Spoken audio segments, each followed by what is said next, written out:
Right, hello again. Just watched Dot and Bubble, so my opinions might be a little bit less organized. I really like this episode. First things first, try to talk about things in somewhat chronological order. Again, first things first. The bubble thing, and this whole episode is obviously supposed to be some kind of commentary on how we use social media and media in general to kind of escape from the world or distract ourselves from the world, and I think that's done very effectively.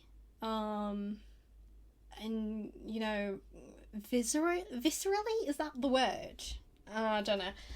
But yeah. And yeah, I think that's mainly the overall theme of the episode. And it's shown through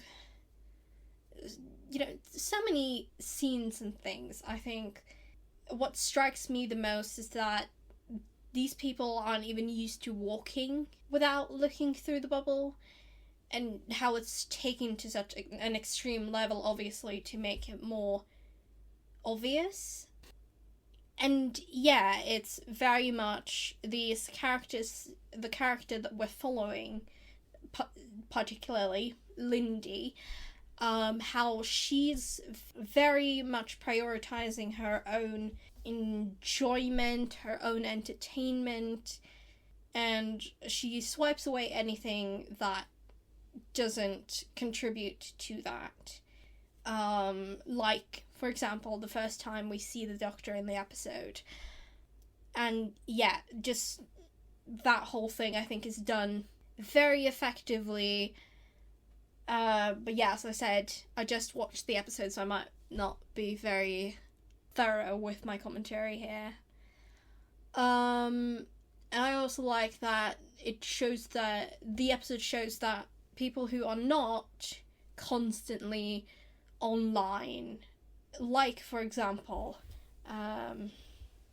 Ricky, was it?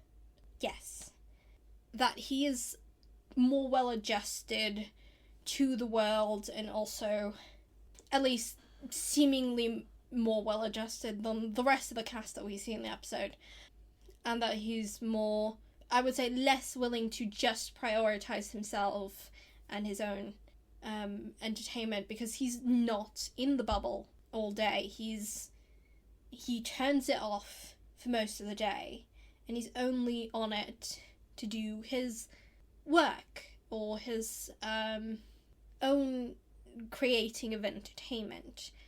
And then what else? Yeah, the scenes towards the end, with Ricky and Lindy trying to escape, and Ricky realizing that no, the homeworld, there isn't anyone there anymore. But choosing not to tell Lindy, to kind of spare her the shock in the moment while they're trying to escape, whether that be because he doesn't want to distract her from the task or whatever.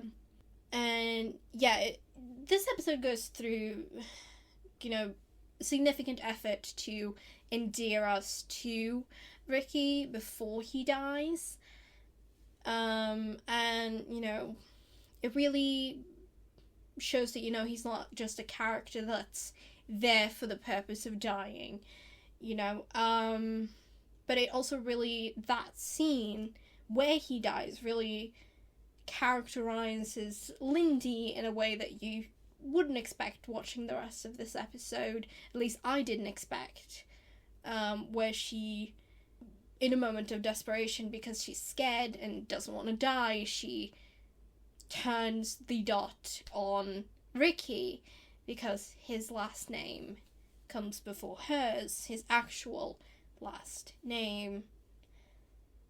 And yeah, that definitely surprised me. I did not think that she would do something like that, because while she was definitely somewhat cowardly at the beginning of the episode, I did not think that she would do something so extreme as to sacrifice someone else to be safe.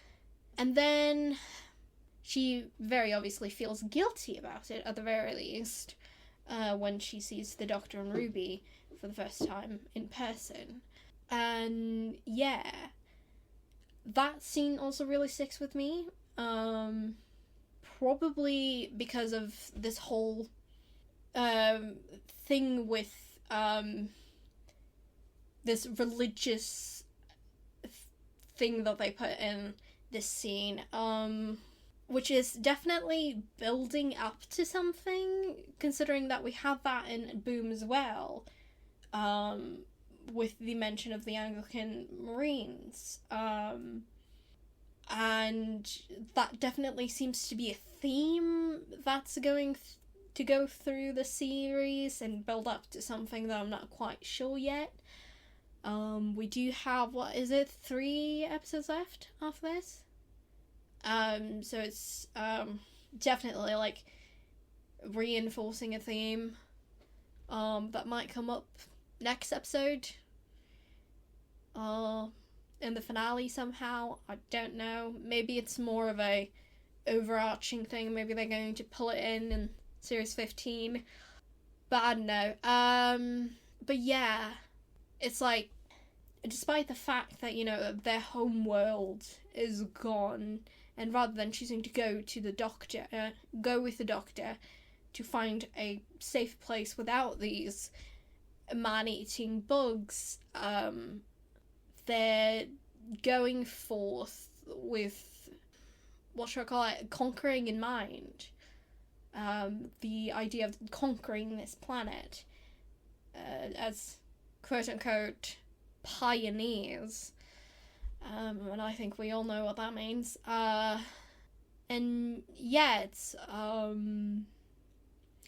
we'll see how that develops. I like seeing the Doctor quite frustrated with this. And, you know, getting really a sense of, at least I got a sense of, from the performance here, that the Doctor was very much thinking, these stupid humans, why do they have to be like this?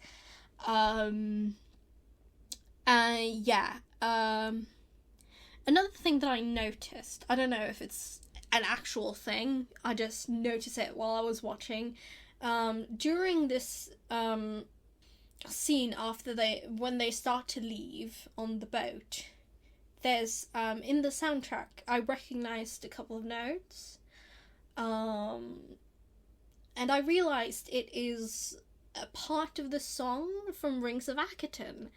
I don't know if that was a coincidence or if it was intentional. I haven't watched any behind the scenes material yet, so I don't know. Perhaps it was, but if it was intentional, then I want to note that in my head for the next few episodes and see if it comes back, or if it was just a coincidence or just a thematic thing. I would have to rewatch The Rings of Akaton to really properly think about it.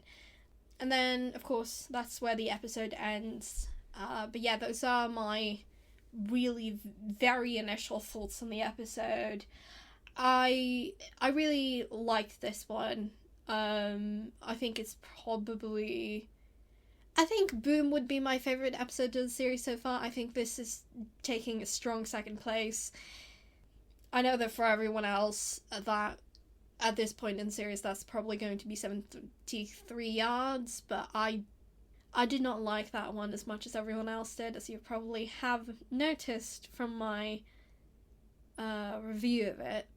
But, yeah, this one takes a pretty solid second place for now. Of course, we have several episodes left of the series, and we'll see. I think next episode is the only episode that is written by guest writers this series. So I'm interested to see how that goes and what they have to bring to the table. Anyways, bye, and I'll see you next time.